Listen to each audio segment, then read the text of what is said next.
All right, welcome back. So my mic died. This is like video attempt number 4.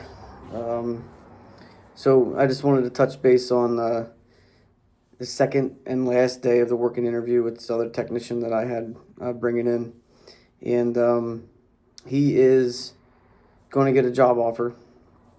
So we'll talk about how that day went and some of my issues that I'm trying to work through with giving him that offer. And then something else I wanted to touch on too was scheduling and how far you're being booked out and why it's good or bad, right? So first, Tech did a pretty darn good job today with what I gave him, right? So the first car came in was a Chevy Spark with no AC. It's a 1234 YF system, and he found the problem within a few minutes, right? And the nice thing about this is that he was going through his process, and he has a process, right? So that was really cool. And that car had no fuse in for the compressor clutch. Why it's missing, I don't know. And he found that without having any service information open yet. He was just going through his basic checks, and sure enough, like I would have never thought that would be the first thing I'm going to go check for. And that's maybe wrong on me, but I would probably have gone to scan to a live data first to make sure we have command, and then I would look for a pressure sensor to make sure we had stuff in there without having to dig the machine out and that kind of thing. And then maybe I might pull a schematic up to see what's involved with the circuit, then find the direct fuse directly, then maybe I would have found it. But so yeah, that was really cool. And then we had 2 cancellations today. So I asked him, I said, do you want to show me how fast you are at turning wrenches or hanging parts? Or do you want to show me some, diagnostic ability? I gave him a choice. And he said, you'd rather show diagnostic ability. I said, okay. So we brought the 95 truck in that I spoke of the other day, and had a work order created with all of the customer's concerns, an hour on each one. And we went through those, and he found issues on some of them. Some of them I couldn't verify. I definitely had to coach him on some of it. But overall, it's going to be okay. So here's the dilemmas that, that's holding me back from giving him the job offer today. It's how we're going to structure his pay. Okay, so he had a financial goal of what he wanted to get paid, and I listened, and his base pay, hourly pay, is less than what his goal was, but at 45 hours produced, it's over what his goal is, and 50 hours should be relatively easy to get. Really goes way beyond what his goals are. So here's my problem. Since we use a performance-based or production-based bonus structure, my problem is, should that change, the amount of bonus, should that change with his skill level and what his capabilities are, or should that just be the hourly rate? No, the way that I have it set up is your hourly rate is dictated by your abilities and skill level, and then the bonus structure is just added dollars to your paycheck, basically, depending on how many hours you produce and how much profit you're giving the company. And the way it's set up right now is that let's say I have a C-Tech that's barely anything, no knowledge at all, and I have a Master Tech. The way I have it set up right now is that their bonuses are the same. I'm looking at my effective labor cost and comparing that with my effective labor rate to make sure that I'm staying where I need to be to maintain my gross profit percentage on labor.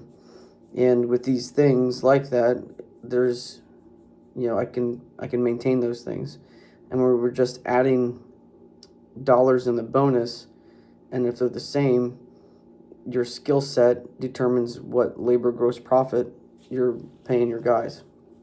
So I want to make sure that what we're doing is right now, and that there's room for growth in 6 months, 1 year, 6 years, that kind of thing, with having the same effective labor rate I have right now.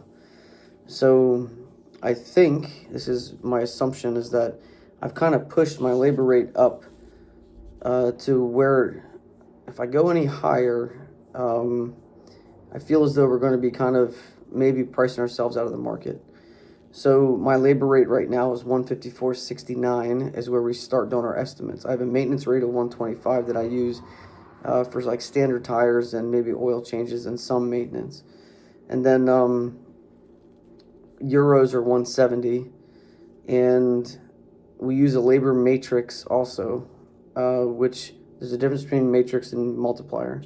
So the labor multiplier is just a standard multiplier. If the job takes 4 hours in Mitchell, we're going to charge 5, okay? And it's only a labor guide, so we can charge whatever we feel is necessary. And I'm okay with that too. But the labor matrix, as you get higher in labor, usually your parts to labor ratio gets kind of skewed. And one way to offset that is to charge more per hour on the labor. And that essentially takes care of the shop, not the technician, whereas the multiplier takes care of the technician, at least in my eyes, right? But the higher the labor rate goes, the more effective labor rate is, and then you have more of an ability to pay your guys more, right? And that's what we're trying to do. So I basically pushed my effective labor rate up about $10 an hour by using the labor matrix, and that basically allowed me to pay more money in bonus. So I'm pretty happy with his performance on what he did, diagnostic approach, diagnostic ability. He knows which way to turn a ratchet, that kind of thing. The other thing that I would like you guys to get in the comments on and try to talk through is, in your shops or in your experience, how did another technician get compensated for training other people? Okay. Now, because he's only got 4 years at Honda, and most of those cars he's working on are probably 8 years old or newer, right? Or maybe even newer than that. It's going to be a really big challenge for him to get kind of caught up in how an independent works and being good at all cars, not just great at one. And it's going to be a learning curve for him, me, and my other tech, because he is going to have to train him some. Now, my goal is to be able to train him myself and let my technician do what he does and make money, right? Make hours, which makes him money, makes us money. But I know there's going to be time where he's going to have to ask questions, and I want to make sure that my other technician is being compensated, and I don't know how to do that. So right now, there's the ideas of just straight up giving him cash and say, hey, thanks for helping him out. Here's some money. Right now, we don't do a lot of cash work at the shop. Like, we don't do. I think in 2 years we've been here, I may have done like maybe $200 under the table, for like pressing control arm bushings or maybe a tire plug or something like that. Throw a bulb in or something, and it's not worth it. Customer's never going to come back, and it takes longer to write up the freaking paperwork than it is to like slam a bulb in. So just, I don't have a cash. I just don't have cash. So it's pretty low on my list. And then if the new technician gets a 1 hour diag on the check engine light, do you split that time between him and the other guy if he's helping him? Do you not split it and you pay them both an hour? And obviously one of them is billed out. Well, I guess it should be obvious that one of them is billed out at $0 an hour to the customer. And the problem with that is that now you're bonusing. The idea of the bonus is to share the profits. And now if you're giving bonuses, there's no profits, right? So now you're giving bonuses for that. And maybe that's what it needs to be done. I don't know. Like, it's the cost of training. If you split the time to help the other tech that's training him, now you're penalizing the other tech, and it's going to be even harder for him to make the hours, right? So let me know what you guys think about how to do that. I'm curious to know. My tech is totally on board with training him. He's not going to hold his hand, but he's gonna train him. I think he enjoys it. He's done it in the past. It's the kind of culture that we're trying to build here, which is why we have a strong hourly wage. So I don't want to hear the BS of, oh, I can't make time, I can't make my bonus, I need that. That's not what we want to do. So let me know that. Now back to the other point about scheduling. I don't want to ramble too much on this, but it's something that you guys need to keep in mind. We were absolutely slammed the last week. We had a record week, and we were staying busy. What ends up happening when I have such large jobs in here, which is pretty often, I have to go in there and take care of the daily grind that comes in and do my best to keep the shop moving, so we can stay profitable. And what ends up happening, you start pushing your schedule out. And we were scheduling a week and a half out. And I'm telling you right now, if you schedule more than 4 days, probably, you've got an issue. It's not a bragging thing to say, I'm scheduled a week out, 3 weeks out, or whatever the case is.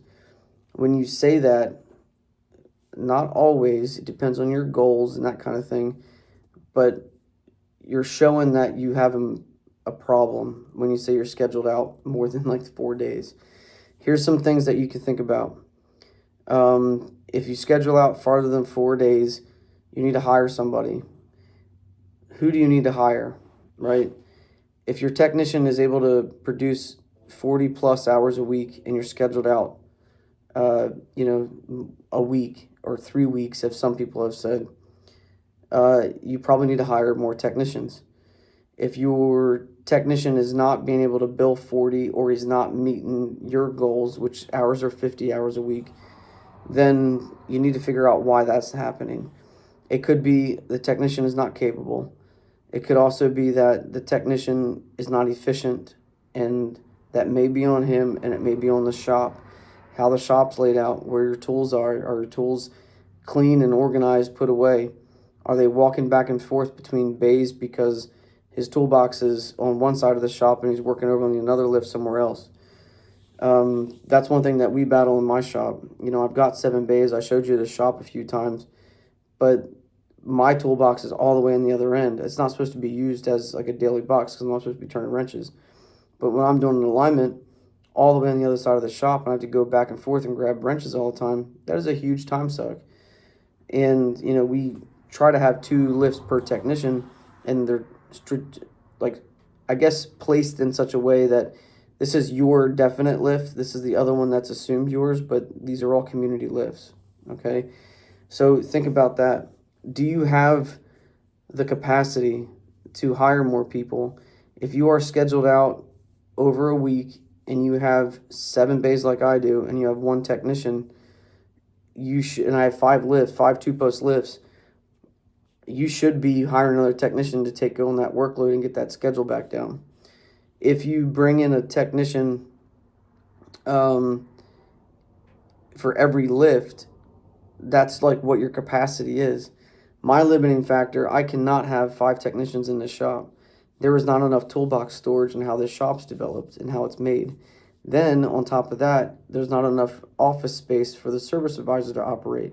Yeah, there's certain things you can do, and you can probably move some stuff around, put an advisor out in the bay, but that's terrible, right? I don't really want to do that.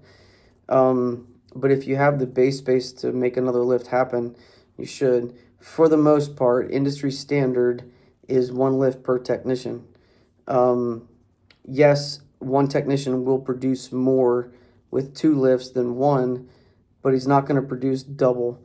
And a technician should be able to produce 40 hours for 40 here, okay? So a technician with 2 lifts, instead of doing 40 for 40, he might do 60 for 40. You just left 20 hours on the table, all right? So we have efficiency. Does a tech need training?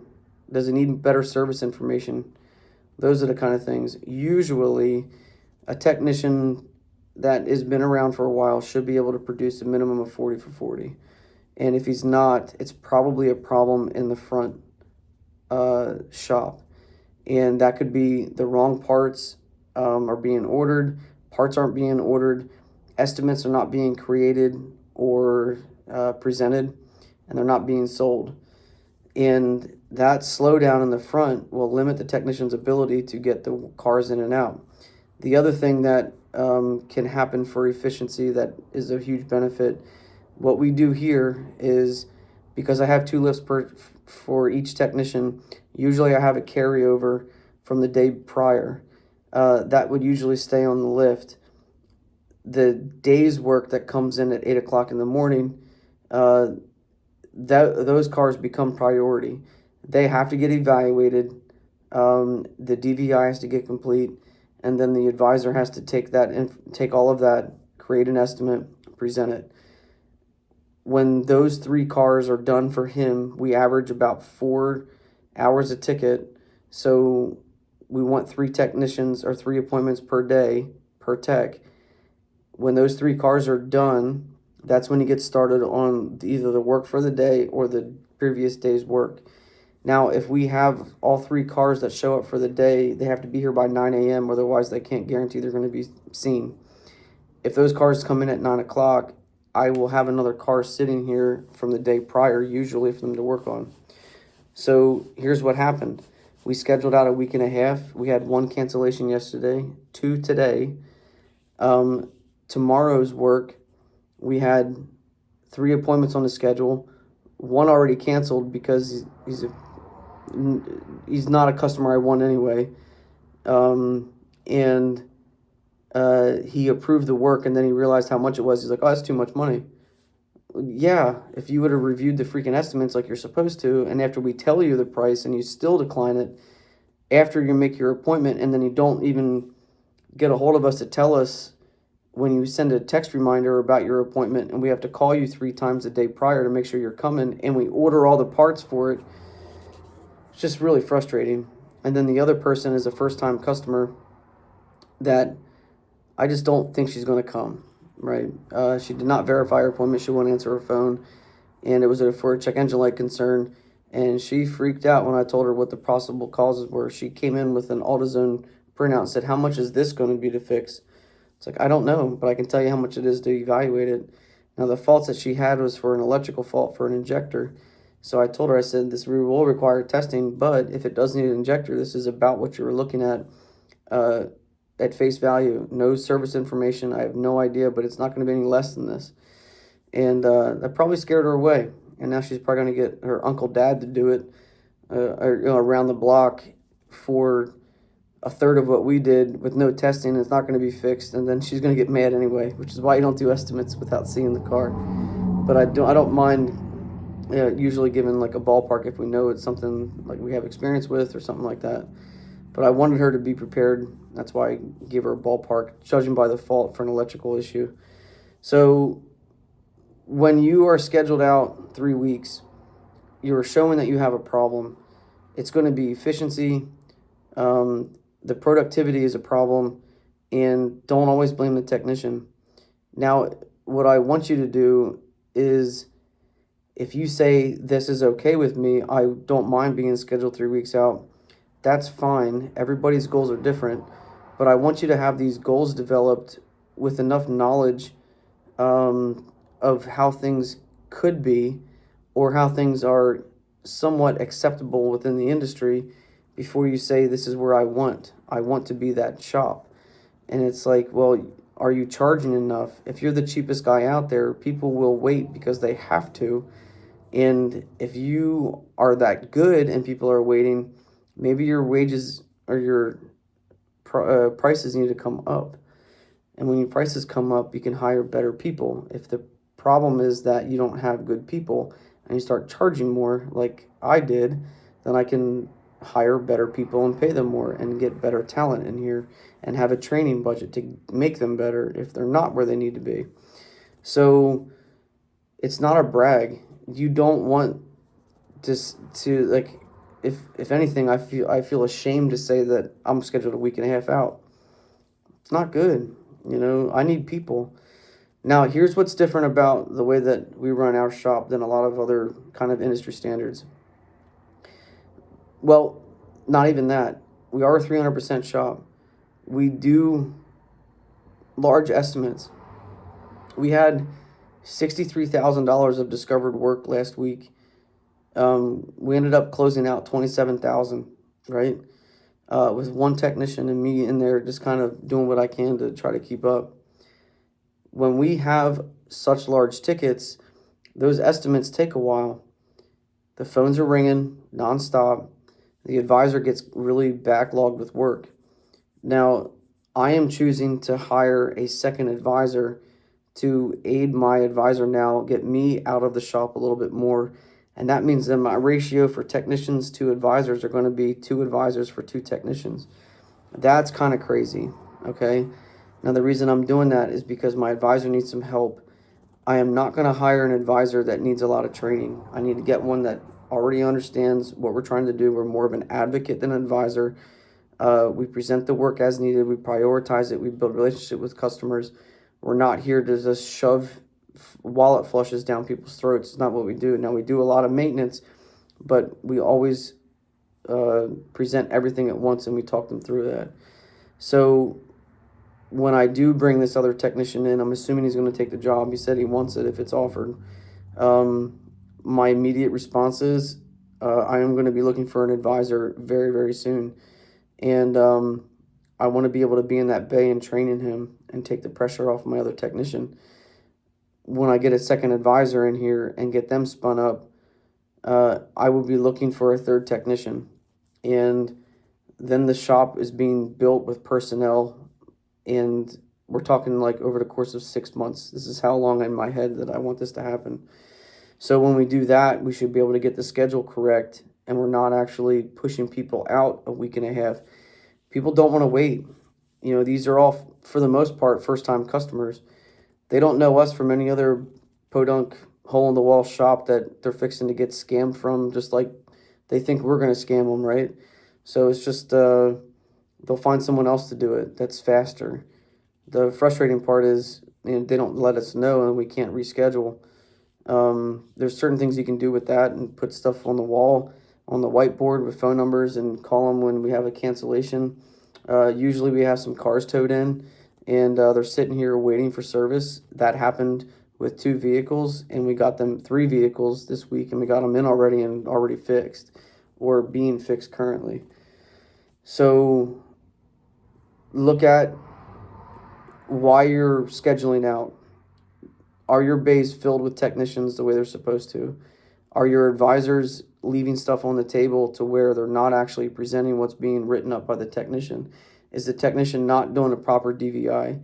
If you do these things, you won't need as many cars, which means that now you're scheduling less cars, which pushes your schedule out further.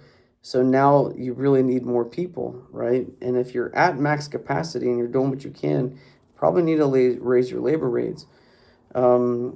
If you are still turning 30 hours a week, or your technicians are, we need to figure out why they're only turning 30.